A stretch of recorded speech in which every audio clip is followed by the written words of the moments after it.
Wednesday, August 13. Jethro. Moses was visited by Jethro, his father-in-law, who was also called Reuel, as we read in Exodus chapter 2, verse 18. When they came to Reuel, their father, he said, "How is it that you have come so soon today?" Jethro brought with him Moses' wife, Zipporah, and 2 sons, Gershom and Eleazar. When Moses heard that they were coming, he went out to welcome them. Read Exodus chapter 18, verses 1 to 27. What major steps in the history of the nation took place here? Chapter 18 of Exodus, beginning at verse 1. And Jethro, the priest of Midian, Moses' father-in-law, heard of all that God had done for Moses and for Israel his people, that the Lord had brought Israel out of Egypt. Then Jethro, Moses' father-in-law, took Zipporah, Moses' wife, after he had sent her back with her 2 sons, of whom the name of one was Gershom, for he said, "I have been a stranger in a foreign land," and the name of the other was Eleazar, for he said, "The God of my father was my help, and delivered me from the sword of Pharaoh." And Jethro, Moses' father-in-law, came with his sons and his wife to Moses in the wilderness, where he was encamped at the mountain of God.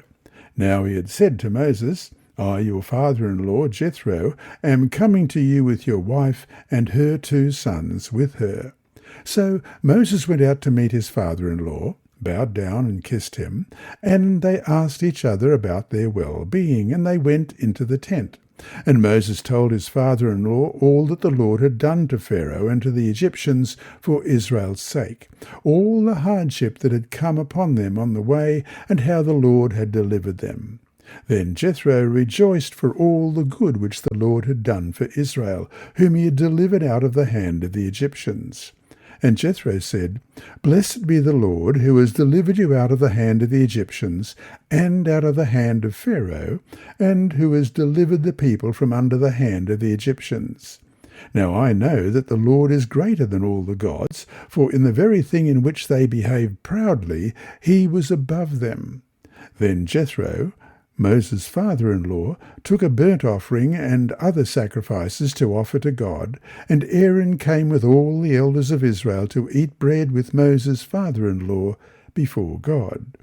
And so it was on the next day that Moses sat to judge the people, and the people stood before Moses from morning until evening.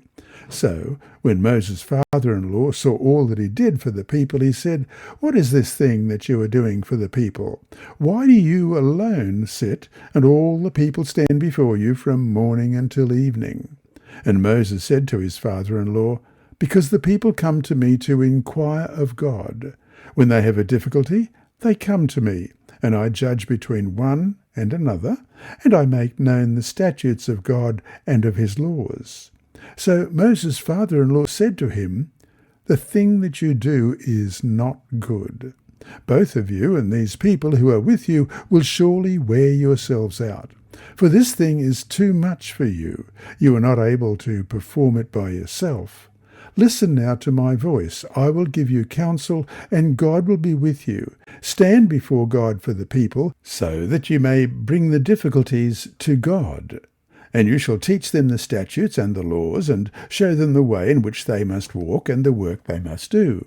Moreover, you shall select from all the people able men, such as fear God, men of truth, hating covetousness, and place such over them to be rulers of thousands, rulers of hundreds, rulers of 50s, and rulers of 10s. And let them judge the people at all times. Then it will be that every great matter that they shall bring to you, but every small matter they themselves will judge. So it will be easier for you, for they will bear the burden with you. If you do this thing, and God so commands you, then you will be able to endure, and all this people will also go to their place in peace." So Moses heeded the voice of his father-in-law and did all that he had said. And Moses chose able men out of all Israel and made them heads over the people, rulers of thousands, rulers of hundreds, rulers of fifties, and rulers of tens. So they judged the people at all times. The hard cases they brought to Moses, but they judged every small case themselves. Then Moses let his father-in-law depart, and he went his way to his own land. Jethro came because he had heard about the astonishing deliverance God had done for Israel. Moses narrated to Jethro in detail everything the Lord had done to Pharaoh and the Egyptians for Israel's sake, and about all the hardship they had met along the way, how the Lord had saved them. That's Exodus 18, verse 8 from the NIV. Jethro praised God's kindness and extraordinary interventions on behalf of his people, declaring, "Blessed be the Lord, who has delivered you out of the hand of the Egyptians and out of the hand of Pharaoh, and has delivered the people from under the hand of the Egyptians."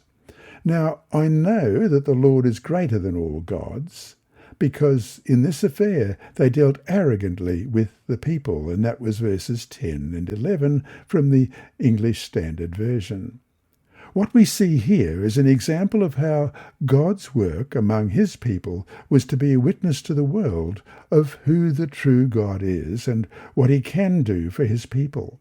At the same time that Jethro learned about the true God, he himself had something to offer God's people: wise and beneficial advice. Moses needed to organize the legal system with just and fair principles. He also needed dedicated and faithful judges, men of integrity. Jethro wisely enumerated the following qualifications: 1. Men who fear God. 2. Men who are trustworthy. And 3. Men who hate dishonest gain. Capable people of good character had to be appointed over different units of thousands, hundreds, fifties, and tens. In this way, Moses' administrative load would be reduced, and he could focus on significant problems. Thus the people would be well served. Moses accepted Jethro's wise counsel, as we read in verse 24, so Moses heeded the voice of his father-in-law and did all that he had said, and appointed leaders to different administrative roles, as we read in Deuteronomy chapter 1, verses 9 to 18. "And I spoke to you at that time, saying, I alone am not able to bear you. The Lord your God has multiplied you, and here you are today, as the stars of heaven in multitude. May the Lord God of your fathers make you 1,000 times more numerous than you are, and bless you as he has promised you. How can I alone bear your problems and your burdens and your complaints? Choose wise, understanding, and knowledgeable men from among your tribes, and I will make them heads over you." And you answered me and said, "The thing which you have told us to do is good."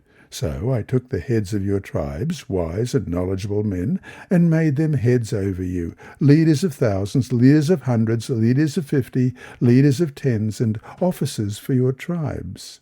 Then I commanded your judges at that time, saying, "Hear the cases between your brethren, and judge righteously between a man and his brother, or the stranger who is with him.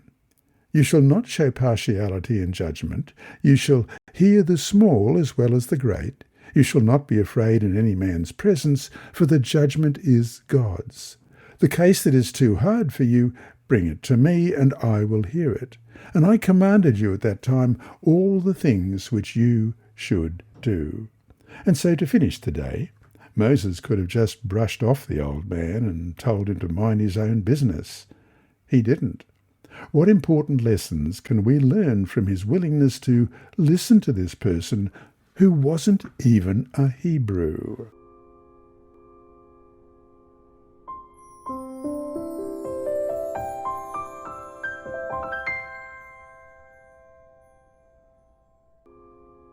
Wednesday, August 13. Jethro. Before Moses had left Egypt, he sent back his wife and children to his father-in-law. And after Jethro heard of the wonderful deliverance of the Israelites from Egypt, he visited Moses in the wilderness and brought his wife and children to him. And Moses went out to meet his father-in-law and did obeisance, and kissed him. And they asked each other of their welfare, and they came into the tent. And Moses told his father-in-law all that the Lord had done unto Pharaoh and to the Egyptians for Israel's sake, and all the travail that had come upon them by the way, and how the Lord delivered them. And Jethro rejoiced for all the goodness which the Lord had done to Israel, whom he had delivered out of the hand of the Egyptians. And Jethro said, Blessed be the Lord, who hath delivered you out of the hand of the Egyptians, and out of the hand of Pharaoh, who hath delivered the people from under the hand of the Egyptians. Now I know that the Lord is greater than all gods, for in the thing wherein they dealt proudly, he was above them. And Jethro, Moses' father-in-law, took a burnt offering and sacrifices for God. And Aaron came and all the elders of Israel to eat bread with Moses' father-in-law before God. Jethro's discerning eye soon saw that the burdens upon Moses were very great, as the people brought all their matters of difficulty to him, and he instructed them in regard to the statutes and law of God. He said to Moses, Hearken now unto my voice. I will give thee counsel, and God shall be with thee. Be thou for the people to Godward, that thou mayest bring the causes unto God. And thou shalt teach them ordinances and laws, and shalt show them the way wherein they must walk, and the work that they must do. Moreover, thou shalt provide out of all the people able men, such as fear God, men of truth, hating covetousness, and place such over them to be rulers of thousands, and rulers of hundreds, and rulers of fifties, and rulers of tens. And let them judge the people at all seasons. And it shall be that every great matter they shall bring unto thee, but every small matter they shall judge. So shall it be easier for thyself, and they shall bear the burden with thee. If thou shalt do this thing, and God command thee so, then thou shalt be able to endure, and all this people shall also go to their place in peace. So Moses hearkened to the voice of his father-in-law, and did all that he had said. And Moses chose able men out of all Israel, and made them heads over the people, rulers of thousands, rulers of hundreds, rulers of fifties, and rulers of tens. And they judged the people at all seasons. The hard causes they brought unto Moses, but every small matter they judged themselves. And Moses let his father-in-law depart, and he went his way into his own land. Moses was not above being instructed by his father-in-law. God had exalted him greatly and wrought wonders by his hand.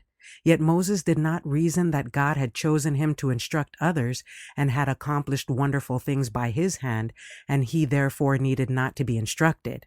He gladly listened to the suggestions of his father-in-law and adopted his plan as a wise arrangement. Spiritual Gifts, Volume 3, pages 259 to 261.